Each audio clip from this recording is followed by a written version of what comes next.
Hi, my name is Rhonda Love, and I'm one of the facilitators for Hurting Moms Mending Hearts. This particular program just somewhat fell in my lap about a year and a half ago because I too am a hurting mom.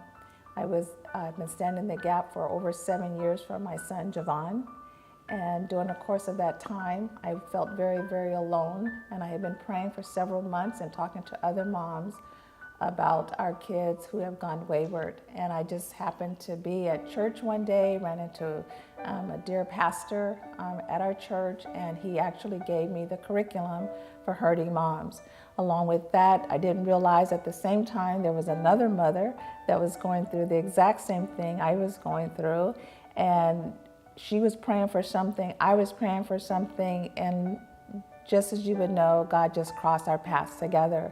The cool thing about that is that we both come from different walks of life, but yet we had something in common, and that was the fact that we have been standing in the gap for several years for our kids. Javon is my son. He is in his late 20s at this time. He was raised in the church. He did well in high school. He was an athlete, very popular in high school at that time. And when he graduated from high school, he just decided he wanted to just do his own thing. I was very controlling at that time, but I also was walking through my own issues and going through a really bad divorce. But nevertheless, I didn't know God at that time as far as walking close with him, and actually the struggle began, as soon as he turned 18 years old. And I didn't know how to cope. I didn't have the tools. I knew that God loved me. I didn't really know what that was like. But the struggle began. And so with that is just through pain and heartaches and just by trial and error and just really on my knees all the time, I just began a journey of just standing in the gap for him. So the most pivotal story I can probably think about that kind of exemplified my mom letting go of me was I came home one night, it was about 2:30 in the morning, and I noticed that the door was, the locks were changed on the door. My key didn't work. I had called her and texted her, she wouldn't pick up. She didn't respond to my text or anything like that. So I had kind of knew that she was done. I think that story kind of, it made me realize that she was far past being hurt. She was just done. And I think that's when I really started to make a change for the better. It wasn't right away, but it did start the process to me coming back to Jesus. So I think her just completely just shutting me off, locking the doors, was a physical way of saying this is where my heart's at, but physically this is where I'm at, and so I got it. It's interesting because I did hear Javon at the door, and it was 2:48 to be exact, because as moms we know exactly the time. It was 2:48 a.m. and I knew exactly the time, I heard him out there. And really, truly for me, that was hard because I heard him out there shaking the door, calling my name. I also saw the text messages and I heard the phone ringing, and I was literally in the dining room holding onto the dining room table leg because I was so tempted to open the door. And I just knew that I could not open the door. And the peace of God just came over me. I was crying uncontrollably, and I was just holding on for dear life to something so that I would not get up and open the door. And fear came over me because I thought, oh my goodness, he's probably drunk, he's probably high, he's gonna get back out in his car and he's gonna drive and he's gonna get picked up by the police. And so all these things came over me as far as fear.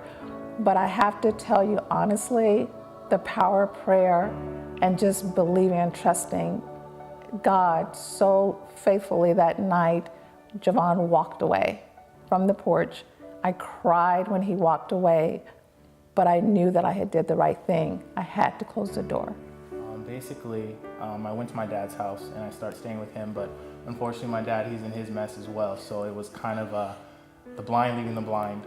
He was, drinking, and I was using drugs and drinking and partying, and it took me a few months to actually get tired of it. I think that once I realized that I was done, it was to a point where I was so physically sick, like I couldn't move, I couldn't do anything, and I knew I needed help. So I went to my mom's job one afternoon, and I told told her that I was done and I needed help. The thing that I love that she did was she didn't aid me in that help. She said, okay, well, go get help. I think she wanted to help me, but she didn't want to help me until I helped myself. I think during that year, I really started to gain my own relationship with Jesus. I started to realize that my relationship with God before then it was good, but it had been through my mom. And I had been searching for something, but I had never been able to fulfill that. So I tried to do it in drugs and alcohol and sex and everything else, but I really started to grow closer to God that year with my own relationship with Jesus. I started to get to know him in my stories, in my struggles. And so it enabled me to really just to grow stronger and have a legitimate and an authentic relationship with Jesus. What I would say to give other moms hope is that, first of all, without hope, you can't move on. You must hold on to hope. There's always hope. The Word of God has so many scriptures, and that's what we do besides praying. We stand on his promises. I used to get criticized even from my own family members that said, why are you still believing and thinking that your son's gonna become anything but just mess? But I held on to hope, and that's all I had. And hope is a journey, it's a process, it's up and down. Sometimes you feel like you don't have hope, but you do have hope. The fact that the curriculum for Hurting Moms, Mending Hearts came about I knew it was God. And so just teaming up with my dear friend Felicitas, we